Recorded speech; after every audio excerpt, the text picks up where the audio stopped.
Hey everybody. Hello. I'm Mike. I'm Jenny. And this is And the Nominees Were, a podcast where we are going to watch every movie ever nominated for Best Picture at the Academy Awards.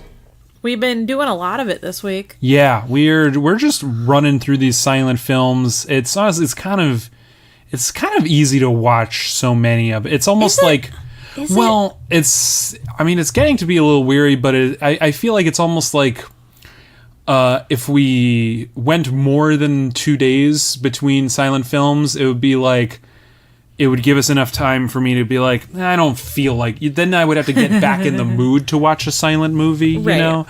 So now I'm in the mood where, we're doing them all in a row. So today we are talking about The Racket. The Racket. I fell asleep during this movie. I did not. I got close. I did. Yeah. Actually, I didn't fall asleep. I understood what was happening. Cops and robbers. Yeah, this is a very basic story, but it's one that you would continue to see a lot in a lot of movies to come. I feel like this is almost an text of gangster movies or crime movies in a way. It tells the story of Captain McQuigg. McQuigg, played by Thomas Meehan. He is an upstanding copper. He upholds the law, and he's got this weird relationship with Nick Scarsy. Fun fact about the actor Louis Walheim. Okay. He was, before he became an actor, he was among other things a mathematics professor at a college who spoke 5 languages or something like that. He was a very learned man who just played football in college and got his face smashed in from those old-fashioned helmets. And so he got that crazy nose. Yeah, he looks like a gangster. He does. He's got a wonderful face. His face is just like flat. Yeah, it's and he's got wild. this nose. Like, it has an entire shape to it, but it's just like in his body. Right. And it's crazy. And it's like supposedly he was friends with, I think, John Barrymore, one of the stage actor Barrymores, who said, with a face like yours, you could make a mint in Hollywood. And so he became an actor. He had never been an actor before, but he just had a good face for it. And Nick Scarsy, he's your stereotypical crime boss. He's involved in all the crime and bootlegging, and he's hanging out in a speakeasy with his brother. He's got a brother who's trying to make it go straight. Right, his brother's just obsessed with. His brother's name is Joe, I think. This is a plot like straight out of Johnny Dangerously, basically. Yep. And there's a singer girl at the club named Helen, who presumably wants some money and stuff. So she comes over to be like, hey, what's up? And Nick's like, no, I got this girl away. She's a gold digger. Yeah. And girls are poison to me. Yeah, women are poison, he keeps saying. But Joe's into her. Yep. Oh, we should say. She's like, he called me a gold digger. Well, I'll dig to the bottom or something. I don't think that's exactly what she says, but I hope it is because that sounds boss. McQuigg gets wind of some dirty dealings with Nick, and Nick has enough pull with the government to get him sent out to the boonies, out to the edge of the city. Yep. But that's where shit then goes down. Then Joe's involved in a hit and run, right?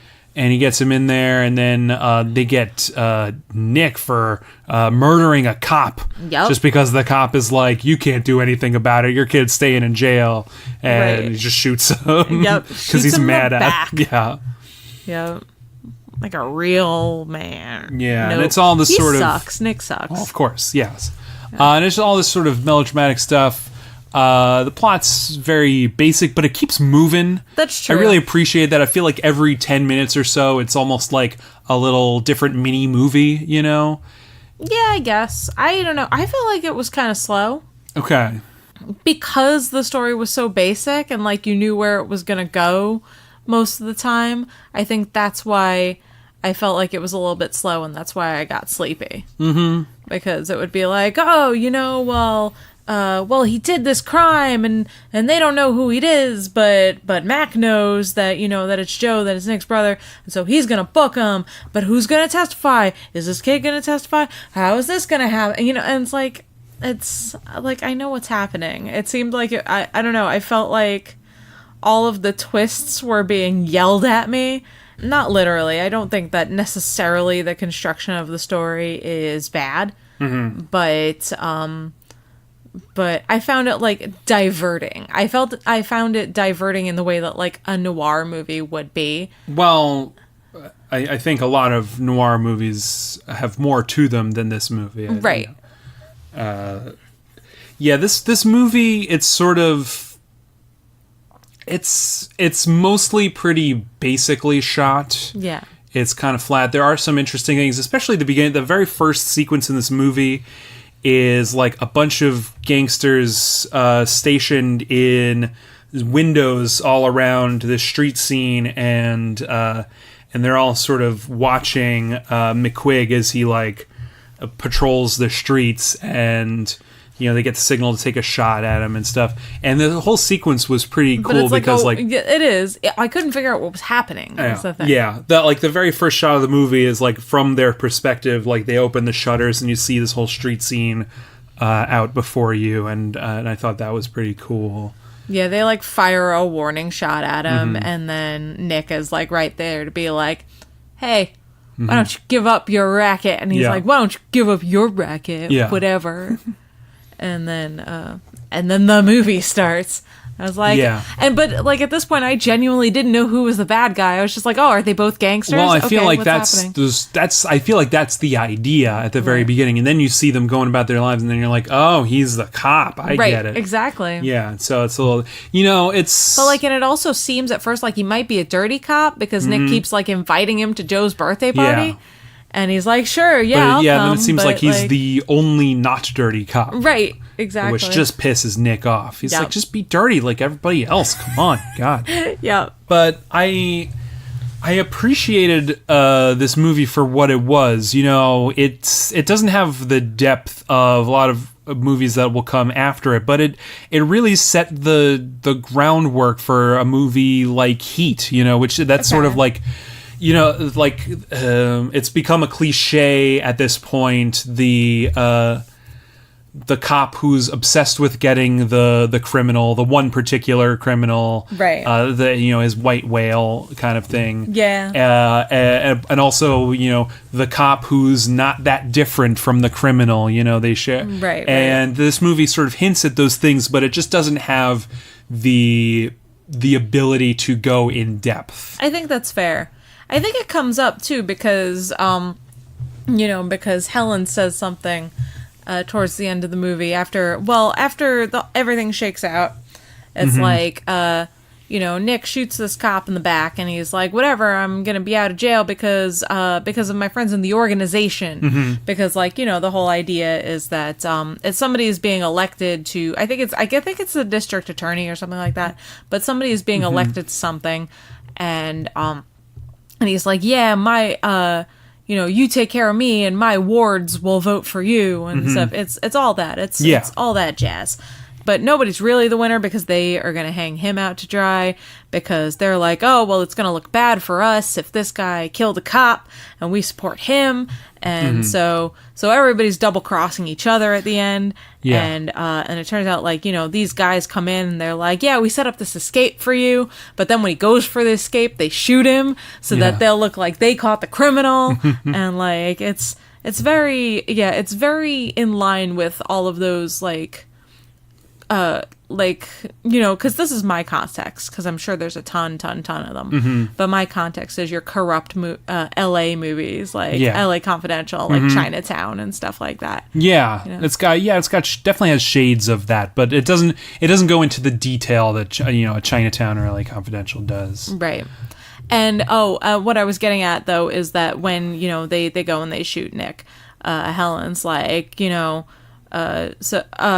even before that, she's like, so you guys were willing to just kill this policeman so that you could get at each other's throats. And it's like, yeah, and that's what it is. It's like these guys they're obsessed with each other, apparently. Yeah. Yeah, I don't know if I have. And that's the movie. Yeah, that's pretty much the whole movie.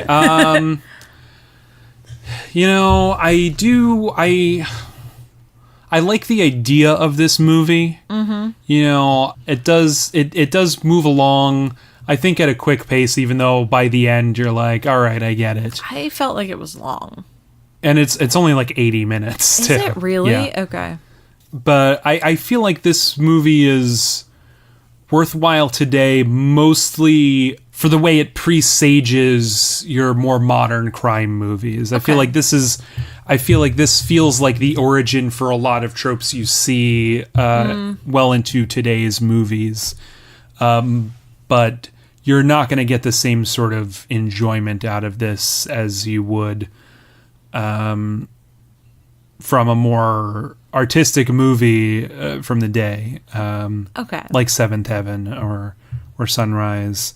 I think it's interesting that this movie was nominated for Best Picture. You know, obviously we're watching the nominees and we're trying to watch a couple movies outside of that to try to get some context, but we really don't know what the average movie-going experience was like. Right. But this movie seems an awful lot like it would just be par for the course for movies like this. Although we don't know, maybe it was really exciting. Well, maybe it's the first crime movie. Well, it definitely wasn't the first crime movie. Okay. No, I didn't. No, it seemed like a silly statement as I was saying it, so that's fine. Yeah, I mean, it is sort of in the early wave of gangster movies. Mm-hmm. You know, it's only a couple years before Scarface. This definitely isn't the first crime movie or the first gangster movie, but it is a very early one. But yeah, looking back at this movie now, we're never really going to know why this seemed like it was one of the 6 best pictures of the year. Right. It's hard for us to say, not having seen all of these movies. Yeah. You know, there's so many movies come out. Maybe there just weren't a ton of crime movies. I know it certainly wasn't the first, but maybe it was, you know, kind of novel. But at the same time, I don't think it's bad. And what's the word I'm looking for? Like the Pyrrhic? Is that the word I'm looking for? Like a Pyrrhic victory? Yeah. It has that quality to the ending. Like we won, but at what cost? That sort of thing? Yeah, exactly. Because, McQuigg, he beats Scarsy, but not really. Like, he's dead, so he's not a problem anymore. But the organization, the whole racket, is still in place.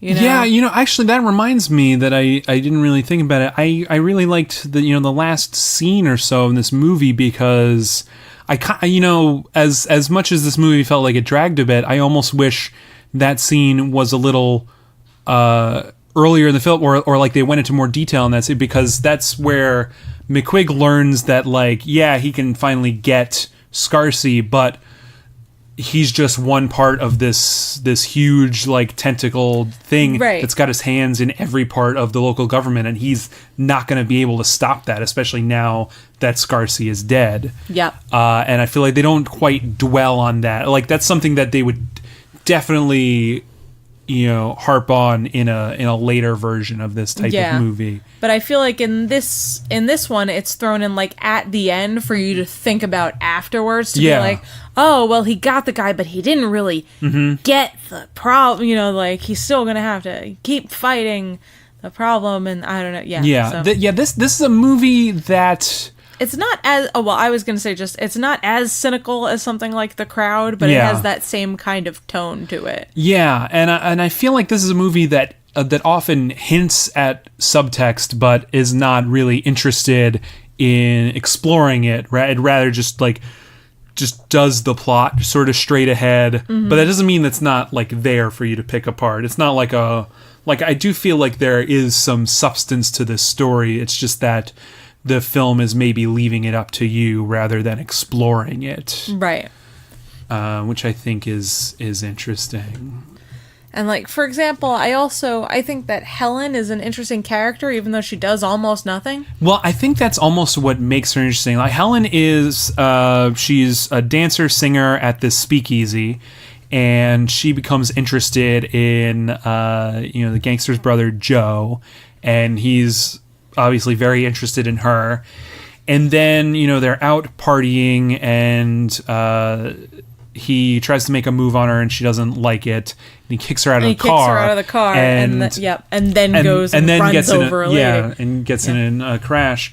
And then, she basically, as soon as he kicked her out of the car, she's done with him, which is, what she should do, but also seems a bit unexpected for a woman to have that much agency and self-respect in this, unfortunately. Yeah, right. No, it's true. Exactly. And then she sort of has a run-in with like a reporter who stumbles on this story, and they suddenly have a rapport. He's like there are a couple of reporters in the movie. There's like these two not old, but they're like older, jaded, drunken city guys, and this kid that shows up, and he's like, I worked a whole month at the Omaha Bee.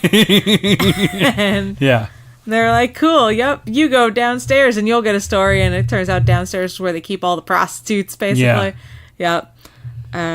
She gets a rapport with him. Yeah, and that's because he'll listen to her story. Yeah, and like that's another sort of story that later movies would, investigate a lot more. Where this sort of tough woman suddenly falls for the one nice guy who's never been nice to her. No one's ever been nice to her before, and this is one guy who just doesn't care and doesn't know how to act around women. But again, the movie only sort of hints at that sort of relationship. And even at the end,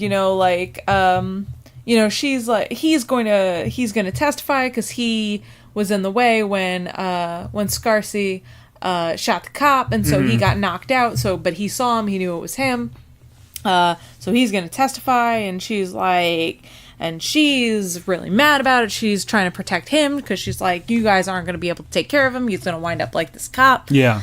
And, but he wants to take care of her, and like, because she was going to testify, against Joe for the hit and run. And so they're like trying to take care of each other. And then at the end, he's like, hey, you gonna come with me? And she's like, nah. I can't remember what exactly she says, but she's basically like, nah, kid, you'll have to toughen up for a dame like me. She doesn't say anything of that sort, but it's that feel. And so that nothing comes of that either. It's just kind of a thing that happens for the like half hour that they're in the same room in the movie. Yeah, it's not, like, I feel like she really doesn't serve any function to the plot besides just being the thing that sort of drives an emotion. Like Joe gets put in jail because they were on a date together. Oh, and then she also gets Nick to confess to shooting the cop. Yeah, that's true. Yeah, because she gets up in his face because she's not scared of him. And she's like, why are you picking on this kid, meaning the reporter and stuff, and he was like, why did he have to get in my way, putting himself in the state, like placing himself in the so they're like, oops, you did it. But she's like a little more than a plot device, but I feel like because of that I like how much time the movie spends with her, because it develops her character when it doesn't really need to, strictly speaking, for the story. And so I think that was pretty nice. And she doesn't like fall for the main either of the two main characters. She's just kind of there in the sidelines. Goes off to live her life. Like, good for her. But she's interesting, and I like her. Also, it never comes up, speaking of women, McQuigg is apparently married. Yeah, you never see his wife. Yeah, right. It never comes up until like the end of the movie, where I don't know, but like where he's like, I'm gonna go home and sleep with my wife. Yeah. He doesn't even do that. He's like, well, there's so much to do that then I'm not even gonna get sleep. I'm just gonna roll into mass tomorrow. And I was like, yep. Because he's Irish? No, because that was what you did at the time. But it did seem like a little bit because he's Irish. Yeah, maybe a little bit. mass in particular as a thing. Exactly. Rather than just church. Yep.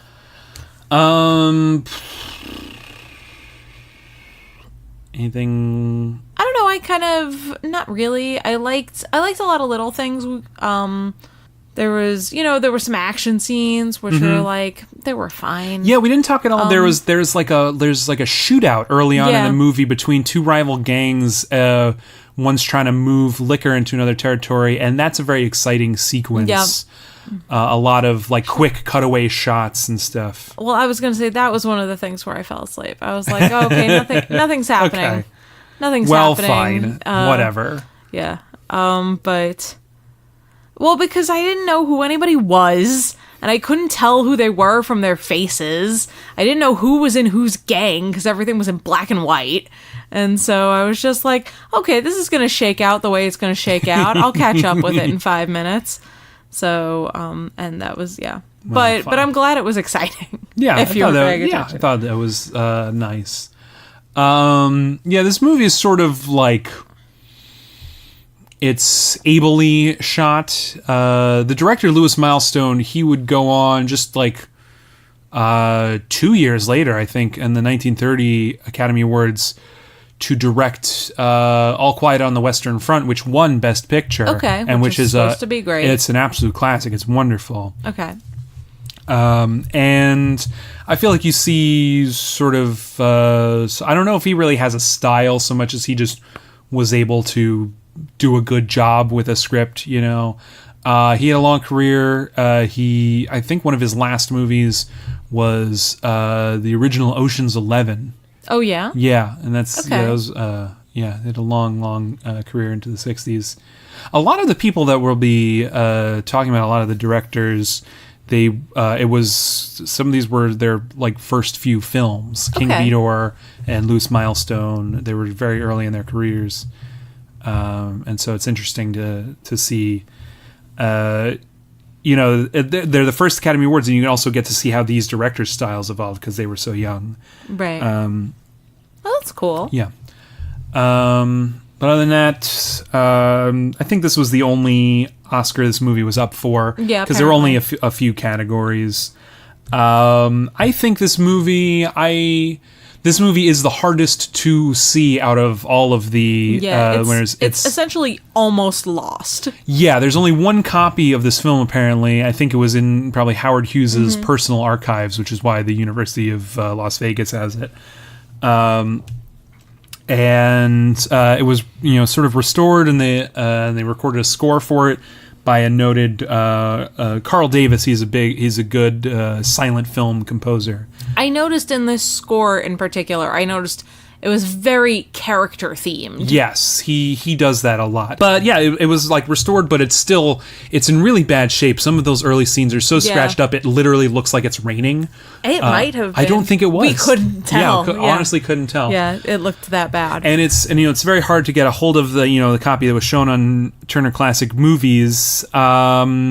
Is it worth seeking out? I think so if you're interested in this type of film. I think this is very valuable as like a historical document of a genre. If you can see how crime films have evolved, and you can see things from this movie that'll echo in a lot of later movies.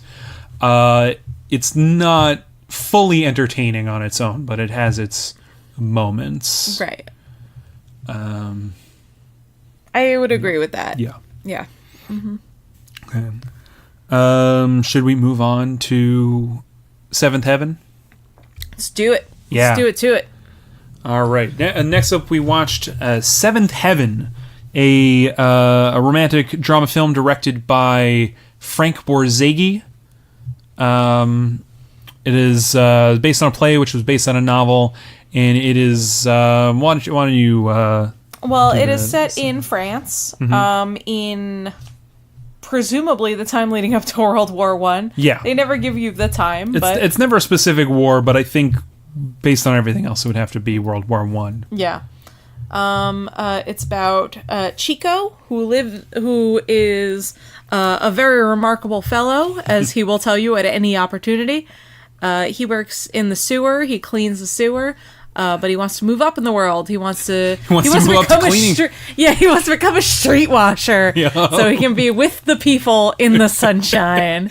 Yeah, the first shot of the movie looks like he's just like pulling shirts out of the sewer. It's literally what it looks like. It looks like he's literally pulling shirts out of the river. Yeah, and a guy who it turns out later you meet him. I can't remember his name off the top. It's like Gabon.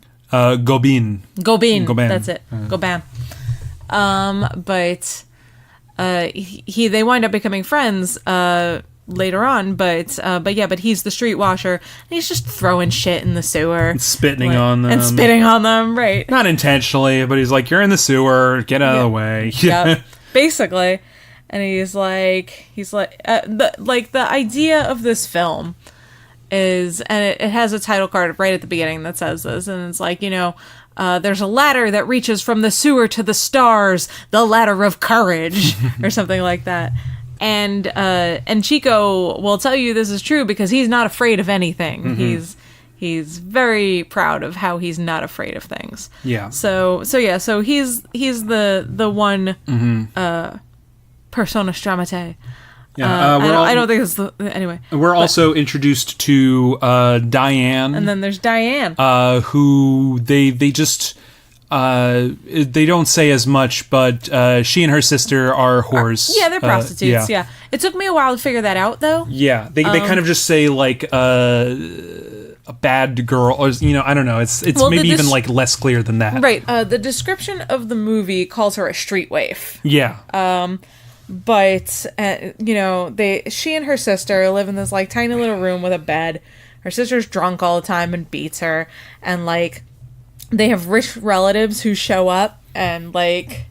And it seems like the end of a movie. Like, right. Yay, our rich people came in. Now we're just gonna live happily ever after. Yep. And then he's like, "You two girls have been good girls, You've been good girls, right?" And they're like, "Yeah, sure." Yeah. And like her sister's literally twisting her arm like all the way up her back. But she can't lie. Yeah, and she's like, nope, because they're whores. And then he leaves them because why would you like? Why would you want to help people? Why would you want to help people who need help? Nope, they are tarnished now. Yeah. We can't show them off. Mm-hmm. So yeah. And so her sister goes crazy and tries to kill her in the street, and Chico saves her life, and that's how these kids meet cute. Yeah. Even though he doesn't care because he's kind of a jerk at the beginning. Yeah, right. He's like, look at this dumb creature who. Why did I bother to save her life? What is she gonna do with it? And for complicated reasons.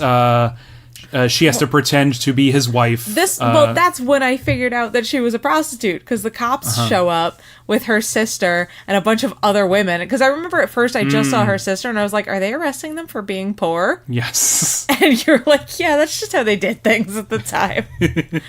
But her sister's like, well, take her. She's just as bad as I am. And that's when I was like, I see. They're prostitutes. And Chico's like, no, this is my wife. And the cops are like, well, we're going to come back and check on that. So what's your address? And they write it down. And he's like, no, why did I do this? Oh, because he has been complaining after he saves her life, that he's an atheist because he gave God 2 chances where he spent 10 francs lighting candles, asking for an appointment as a street washer and a wife with yellow hair. And the priest shows up and is like, well, I can't do anything about a wife, but here you go, you can be a street washer. And now he's like, I'm going to lose this job because I lied to the police. This is a very thorough summary. I'm sorry. I just think it's so silly. But after this is just because there's so much business at the beginning. Yeah. This is an interestingly plotted movie, I guess, I think, because like more than the first hour of the film is like 2 days, I think. Well, no, I think it's probably longer than that. They have time to like hang out and like. Like definitely like the first half hour of the movie is just one night and like the next day, I think. Yeah, I would agree with that. And then it picks up the pace a little bit, and then war breaks out, and then 5 years go by. Right. Yeah. Exactly. And yeah, basically they sort of they're sort of forced into living together for a day, and then I think it's a couple of days. Yeah, but he gets used to her around, and then they really fall in love. Yeah, when the cops show up, she's like cutting his hair. Yeah, but yeah, then they sort of really fall in love.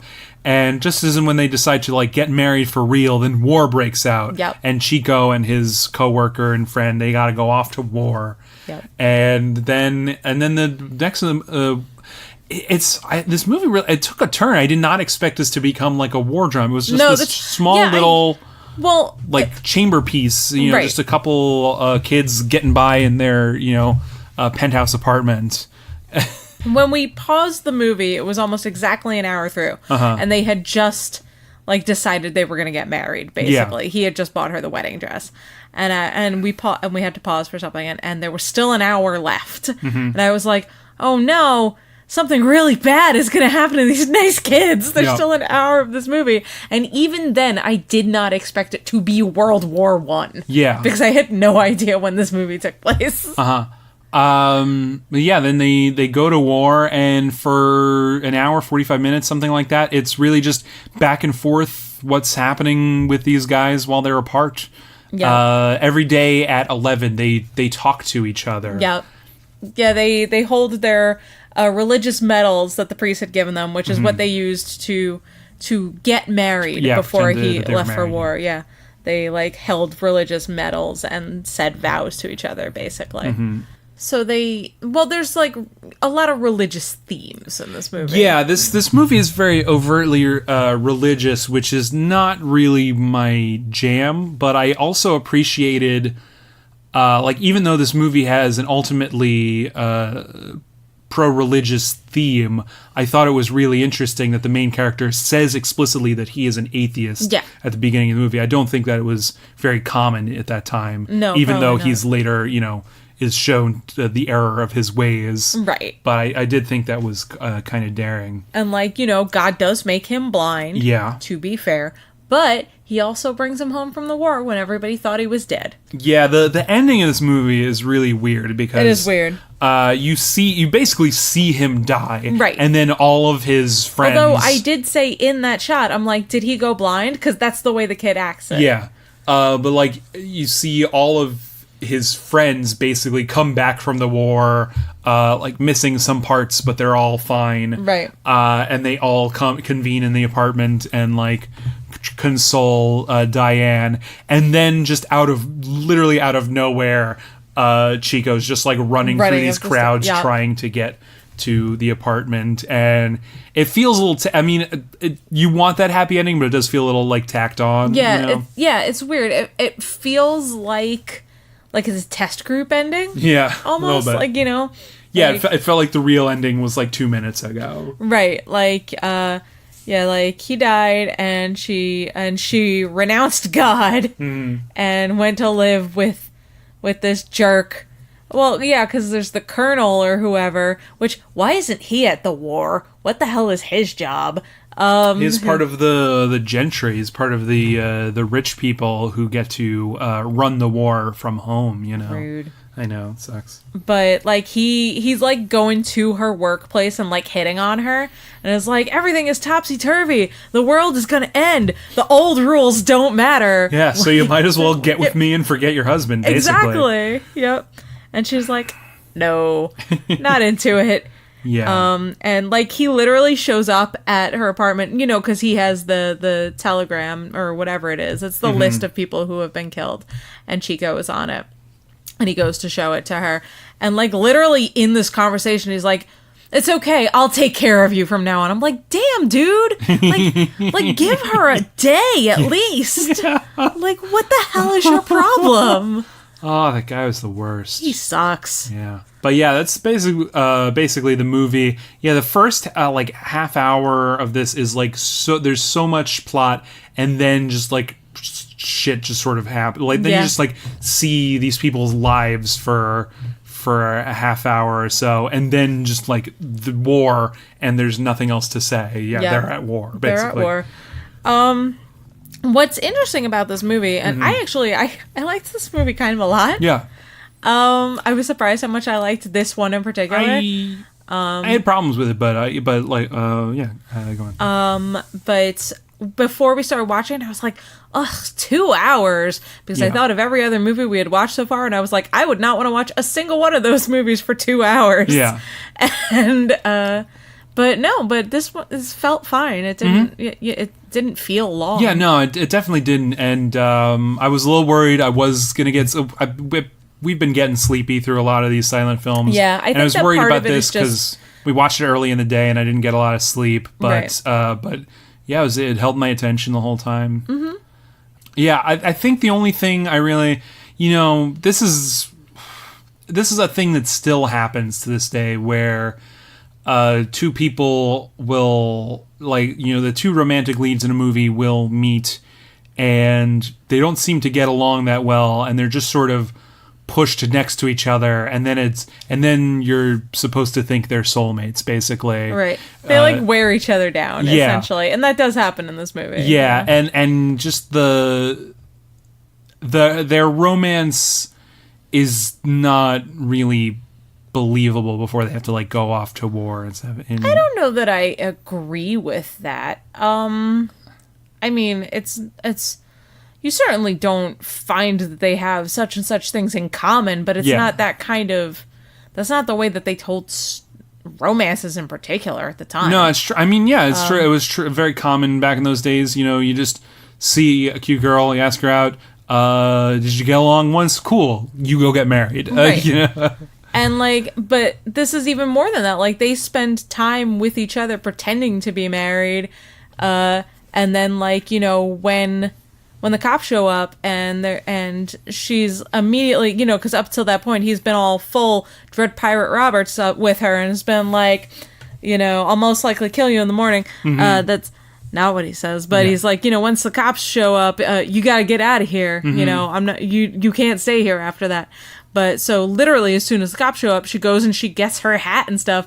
Meanwhile, he's talking to her, about what a great job he did talking to the cops. I'm not really sure. He's just because he's a braggart. Yeah. He's a sweet guy, but he's dumb. He's a braggart. Well, I guess what what I was gonna say is then she's going to leave and she's sad and he's like, wait, no. He's like, you don't have to leave. He's like, and what he says is, you're not in my way. You can stay here. Yeah, right. But how romantic. Yeah, but what he means is that he likes her. No, I know.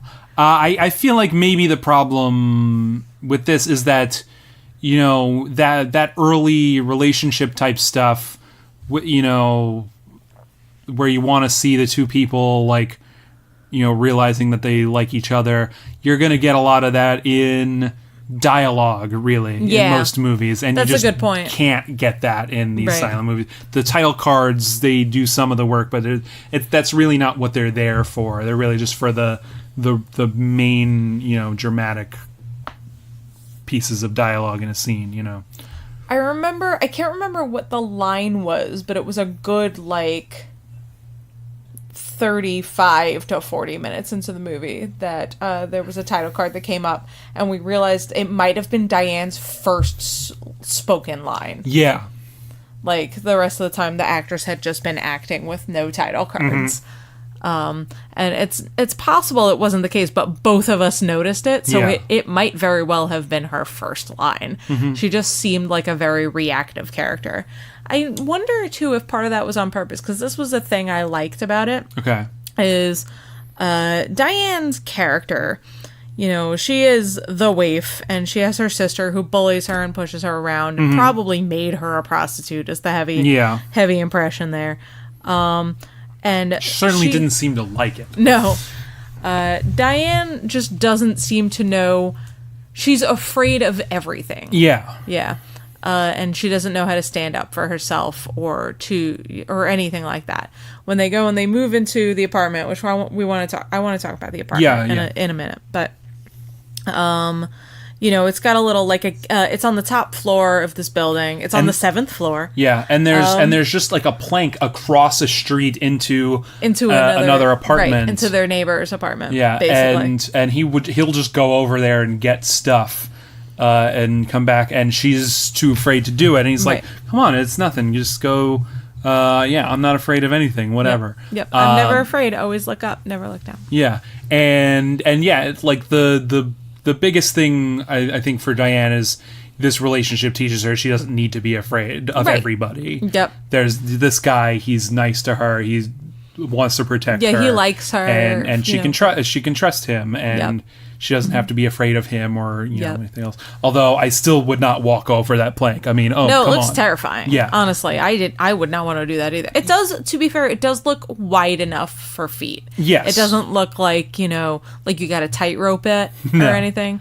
I learned this long ago that I am conditionally afraid of heights, like going up to the observation deck of like Empire State Building or something. That won't bother me at all. I can look straight down and like the Willis Tower, and then when you step outside, I can look straight down and go, "This is so cool." I can jump on it. I don't care because I know I can't fall. I can't do anything. I'm afraid of scenarios where I could cause my injury. That makes sense. And so like I when agree. There's no barriers or anything there, that's when I get more afraid of heights when I'm in like the nosebleed section of like a hockey stadium. Oh yeah. Because I'm just imagining, I'll just tumble down these stairs and then I'll fall through that glass and then I'll tumble down onto the other thing, then I'll keep tumbling down and then I'll just keep going until I hit the ice. It's not as bad in the new one, but I used to be terrified of old Yankee Stadium for exactly that reason. Oh yeah, and I could never afford anything but the skinny, and I would just be like, and they were so skinny and so steep, and I would be like, I'm gonna die here. Yeah, I'm just gonna fall down and die. Mm-hmm. Yeah. And like I remember years ago, I was at a party with a friend, and we were hanging out on a roof, and he's like, "Come join me on this ledge." And he was like sitting on the side of the roof and with his feet like hanging off, and like he was totally comfortable doing it. I didn't think anything was going to happen to him because he seemed completely sure in his movements, but I could not do it because I'm like, I will fuck this up somehow. I don't trust myself in this scenario, and I would never walk across that point. That's what I'm getting at here. Is it's real great that she can believe in herself and have courage, but like don't go walking across strange planks across city streets when you're 7 flights up. They do it all the time. Everybody in the movie does it. Even the sick wife does it at the end. Was she ever sick? We don't know. I mean, she might have just had a cold. Yeah, I don't know. Yeah, we were convinced she was going to die because she was sitting in a bed in white eating soup. Yeah. But it's not like those movies where you see someone cough into a tissue once and then they have tuberculosis and then they die. Exactly. Wasn't that? No. You didn't want to talk about... well, just real quick, I wanted to get on about Diane's bravery, though. The best thing about it, because she learns to be brave, she learns to believe in herself. Mm-hmm. But her sister shows up in the apartment, like, literally as soon as her husband leaves for war. Mm-hmm. And is like, haha, I've got you again, whatever, because she just sucks. Mm-hmm. And she's got like a belt because she doesn't have her whip anymore, and is hitting her and choking her. And Diane fights back, and I really wanted her sister to just immediately be like, "What?" But she doesn't. But she whips the crap out of her sister. Yeah, she does just chase her right out of the house. It's great. Yeah, and it's very. Wonderful. I loved it. I was glad they let that happen in this movie. Honestly, and like good for her. Yeah. About Chico's apartment. Mm-hmm. There's this wonderful shot. Probably the most visually interesting thing the movie does is they enter this building and then they show Chico and Diane going up these stairs for the first time, and the camera just follows them up directly. It's just like I think the camera was in like an especially made like elevator that just kept going up, and they just keep going up and up. Just up and up the spiral stairs. And I can't tell if this is some sort of like it probably is. Like the fact that it's a 7th floor walk up is, he's got the cheapest apartment, right? Because there is no elevator or anything back then.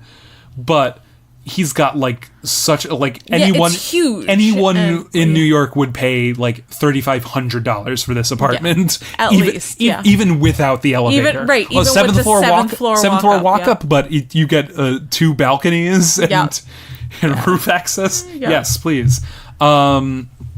But yeah, it's this amazing shot that just follows them all the way up. I think there's a cut halfway through because the stage there was no way that stage was 7 stories tall. So I think they just built it twice. Yeah, I feel like you could kind of see it too. Yeah. It's not quite seamless, but it's still a wonderful effect. It's a really nice shot. And then it really pays off in the final moments of the movie when Chico is fighting his way in.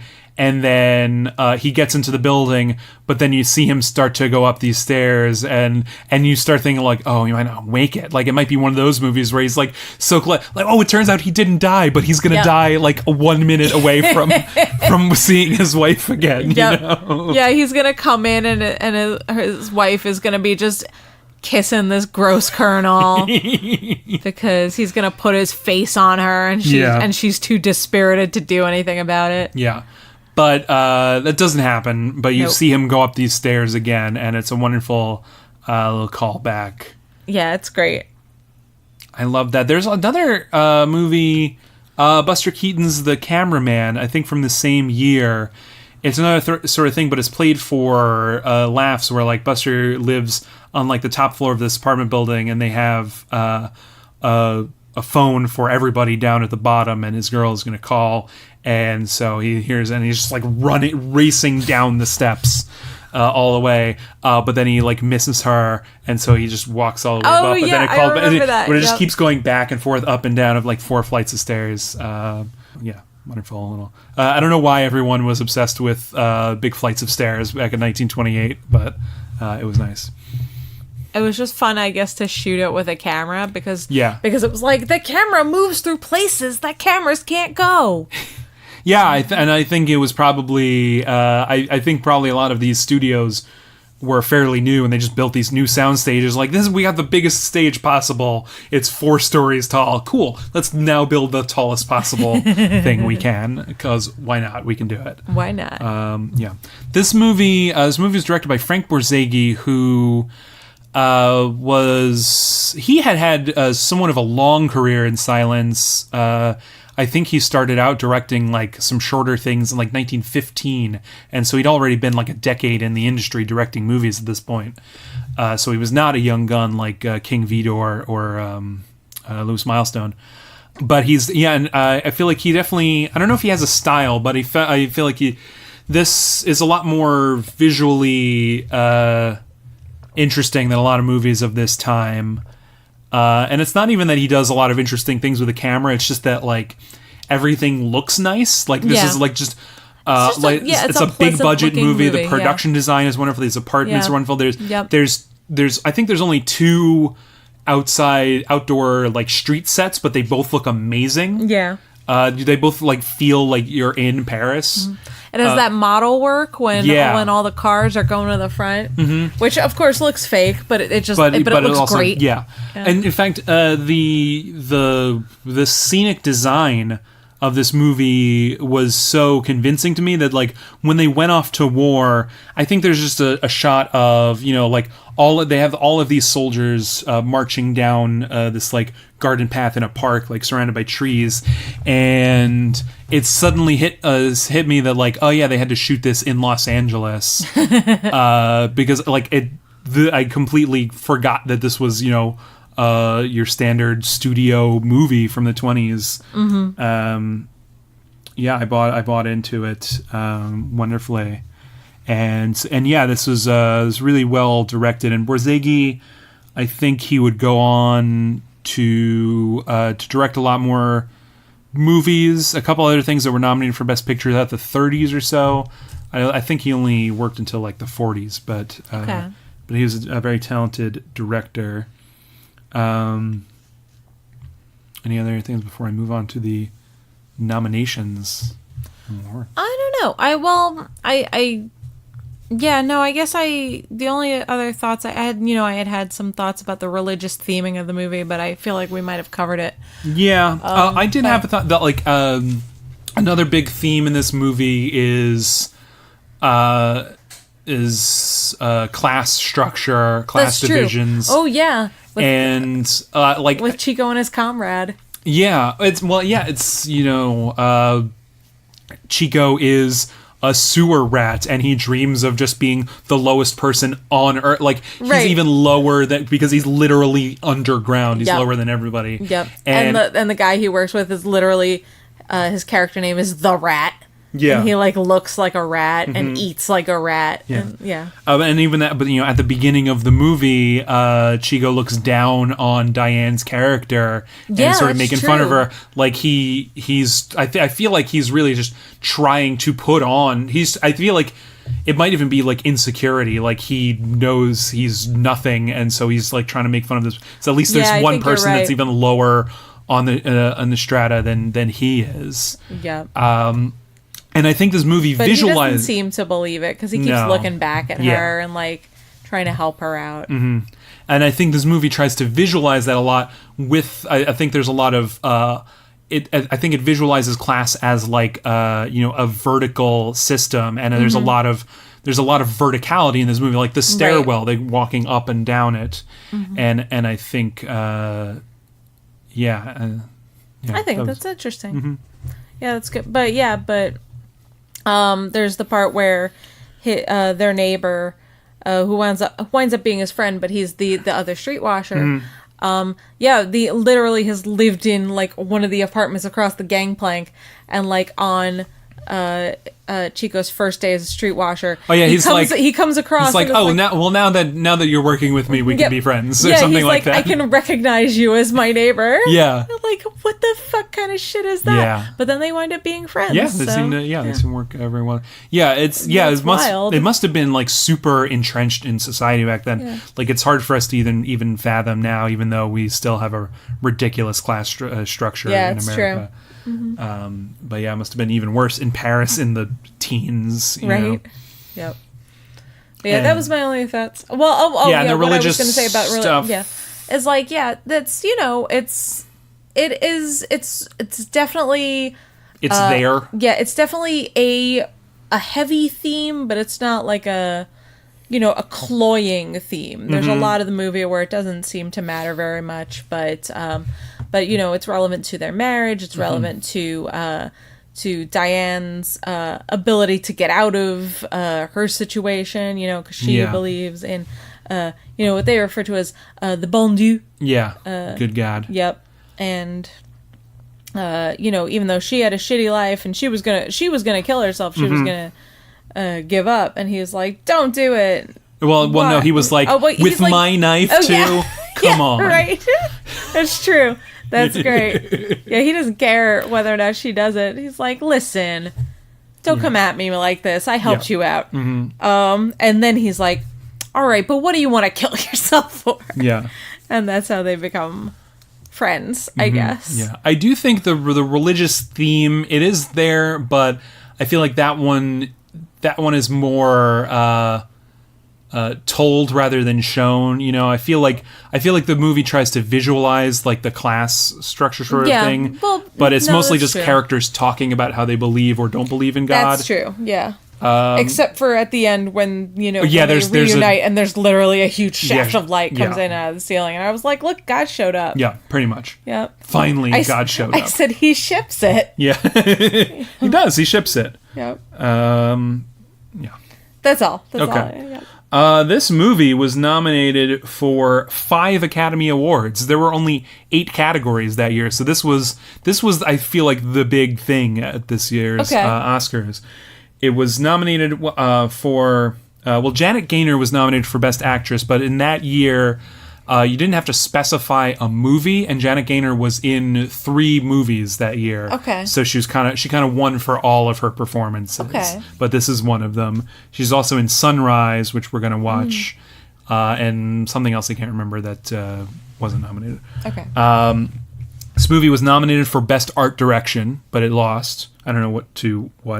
Okay. I'm on a separate page. Yeah, that's fine. Frank Borzage won Best Director. Okay. It's also won Best Writing Adapted Screenplay. Okay. And it was nominated for Outstanding Picture. Okay. Yeah. I want to, because he wasn't nominated, I want to give a little shout out to Chico. Yeah. Charles Farrell is the actor that plays Chico. He's quite good. They're both really good. Charles Farrell feels very natural in this role. He has this sort of like he's like good looking. Yeah. But like not too good looking kind of guy. He's attractive. He's like a big lunk. Yeah, like I kind of kept seeing like 80 years later he would have been like an airhead surfer guy. Right. Yeah. Yeah. That's sort of, he's got that sort of a presence. Yeah. He's not, apparently this movie was such a success that he and Janet Gaynor they eventually starred in 11 movies together. Oh wow. Yeah. That's a lot. So that would have been well into the sound era. America shipped it. Yeah, they were called. Let's see, where was this in the Wikipedia page? I don't know who dubbed them this, but according to sources, they were dubbed America's Favorite Lovebirds. Oh my! So yeah, they were. America shipped it. America did ship it. Yeah. And I did want to, Janet Gaynor won, but I did also want to shout her out because she's really good in this movie. There's this one scene, halfway through, I guess it's, just before, he has to go off to war, and they were talking about how they were gonna get married. Right. And, I think he's real upset, and she's sort of like holding him in her chest, and she's sort of giving him like a pep talk, like right. It'll be fine, you're gonna have courage, and you can like see in her face that she's like putting on a brave face, and just every once in a while just like the sobbing will come through her eyes, but it literally like shifts from moment to moment, which is like, no, I got it under control, no, it's coming again, I'm gonna cry, no, okay, I'm good. And that was a wonderful performance. That's the sort of thing you get in silent movies specifically, where you really had to act with your face. She really did. I was worried because I knew going into this that she won Best Actress, and a little bit at the beginning of the movie I was like, I don't know if I really see it, because she's doing a lot of reacting, and she's the first like half hour of the movie, like she's just said, she doesn't. She's almost has like lines, stone faced for a lot right. of it. She's trying not to do anything. She's like deadened in her life. Yeah. So I was like, oh, I don't know about this, but it clearly was a character choice, and it quickly became clear that it was that she was very, very good. And then that's part of it too, is that she does both in this movie, because she does that, the character at the beginning, how she can't feel anything basically anymore. And then I was really worried in the first scene, because, her sister, beats her up and then sends her to go buy absinthe. And then and there's just a scene of her, she goes to pawn a watch or something, and then is coming back home, and somebody lights a lamp, and she looks up at it like, oh. And I was like, oh, is this one of these characters? Like one of these dumb waifs, who I don't know, who just doesn't do anything except look sad and make you feel bad for her. But no, she doesn't, and I was relieved by that. Yeah, it's like once she's with Chico for a day or two and kind of realizes that even though he's kind of tough and mean to her, he's gonna look after her. Yeah. She kind of it breaks through her shell a little bit, and she becomes more like a real person. Yeah, and that was very interesting to see. Yeah, it was nice. I also just wanted to shout out Gauban's mustache. It's amazing. It is. It's one of those big walrus jobbies tremendous. Where he's got an inch long mustache. Yeah. Which my mustache just does not grow that long, but it's beautiful, and he's very fun. There's also this character who's just this big jovial man and their friend who drives a taxi. Yep. I don't know if I caught his name in the movie. I did, and then I lost it. I caught the name of his car, which is Eloise. And he's just a wonderful man. He's got this big top hat. He's he steals food for Diane when Chico's off to war. His name is Papa Boole, I believe. Yeah. And so, I see that here.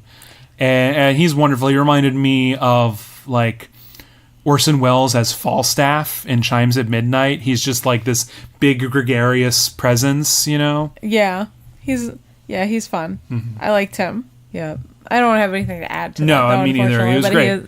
He's very nice. Although there's a part where he gets packed off to war. Yeah, they need every his car in but he Paris. won't get out of it. Yeah. So they just take him in the car. And then his car is blown up, but he isn't. Sad about it, so that's nice. Although he doesn't show up at the end of the movie. So no, he does. Does he? Yeah.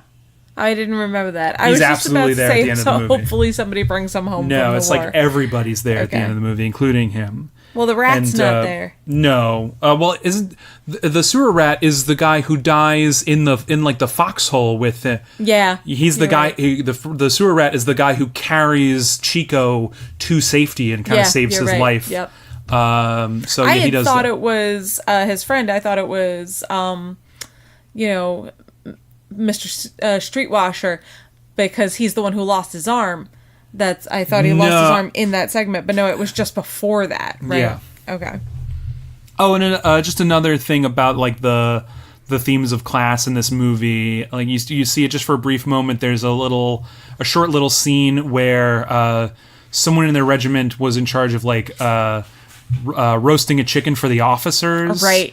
And they sort of do a bait and switch with a log so that all the petty officers just tear apart this roast chicken, and that's just, they don't dwell on it, but that's a little thing that like the higher ranked men get this nice dinner while these guys have to just scrounge for anything, right? Exactly. So yeah, that's Seventh Heaven. I really like this movie. I think it is very much a heightened melodrama. Yeah. And I think some aspects of that date better than others. Right. I had a little the relationship at the beginning kind of strained credibility for me. You didn't have that problem, but I think this is a very solid movie that I feel like a lot of people could enjoy. Yeah. I was actually just seeing on the interweb, in 1995, it says Seventh Heaven was selected for preservation in the United States National Film Registry by the Library of Congress, so why can't we all watch it? I mean... Huh? At you, government. At you, Library of Congress. I mean, I feel like very often when... the Film Forum gets like a rare print, it's from the Library of Congress. Well, okay, fair. And like, yeah, they provide these films for everybody. But I meant everybody, not just the Film Forum. I mean, there's a beautiful print of this movie. It's available on Blu-ray. It's Is it wonderfully... this one's that? I thought you said this one was only available on European Blu-ray. Well, yes, but... Well, that doesn't count. European Blu-ray doesn't count. It should be available in America for Americans if the American Film Registry says that we should watch it. I mean, this movie, their job is to preserve the movie. It's the onus of Fox Film Corporation, later 20th Century Fox, now Disney, to release this movie. And they released it on a very nice DVD years ago in that big box set, Murnau and Borzage at Fox. And now maybe they will, or maybe they'll license it out to somebody else. Well, fingers crossed. Yeah. This movie is wonderfully preserved. It looks great. Yeah, it did look good. It's, the sources on the Racket and the crowd were very iffy. Chang too, really. And this is the first one we've watched that looked like really good. Yeah. I want to say... And a lot of that's down to the quality of the print. Yeah. I think it was during the Racket, but I'm not sure, that it literally looked like even like the title cards, like the light behind them was not bright enough, and they would like fade out at the end. I don't know about that. The thing that I noticed about the title cards, about the print though, or if that was the title cards on the Racket, I noticed they were freeze frames. Like there was, maybe there was only one good one frame of title card, and so they just froze it rather than. Maybe that's not the one I'm thinking of. Yeah. One of the movies that we watched, I noticed that the I guess the quality of it was so poor, but that was one of the things I would notice was that the title card would come up and you would be able to see it for like a minute and then it would kind of fade away and you wouldn't really be able to read it. So hope you got it in that first 5 seconds. I don't know. I would, I think, this is a movie I think a lot of people could enjoy. I think this has appeal beyond just as a silent film relic. I think this is a pretty entertaining story. Yeah, I liked it. I would recommend it kind of to people who liked Moulin Rouge. Okay. If you like it for the story and not for the fact that it's romance. batshit crazy. Yeah. Yeah, it definitely stylistically does not have very much in common with Moulin Not common. Rouge. But they both have Paris and dramatic romance. Yeah. So, thank you all for listening. Please remember to rate us on Apple Podcasts in particular. Yeah. Leave us a review. Subscribe to us in your preferred podcast vehicle. Yeah, your pod catcher of choice. Podcatcher, that's the word. I like podcast vehicle. I think we should call them that from now on. You can follow us on Twitter at Nominees Pod. Yeah. You can email us at nomineespod@gmail.com. I forget it every time. Yeah, there's one thing that's different. It's nomineesword.podbean.com. Exactly. That is the website. You can listen to everything on the web there. You can also follow us on Instagram at nomineespod, although honestly, that's not so much for extra content. It's more so because I heard that people find things through Instagram, so we're trying that out. I'll see how that goes. And thank you for being with us through this continuing 1927 miniseries. Yeah, stay tuned next week for Sunrise, A Song of Two Humans. That should be good. That's one that that's the only one I had seen before this, and I saw that years ago, but I absolutely loved it. I hope it holds up. I hope I like it. I haven't seen it yet. I look forward to that. Yep. That's it from us here. Keep looking up. Sure. Works. I'm a remarkable fellow. I almost said that, and I did that with my hand.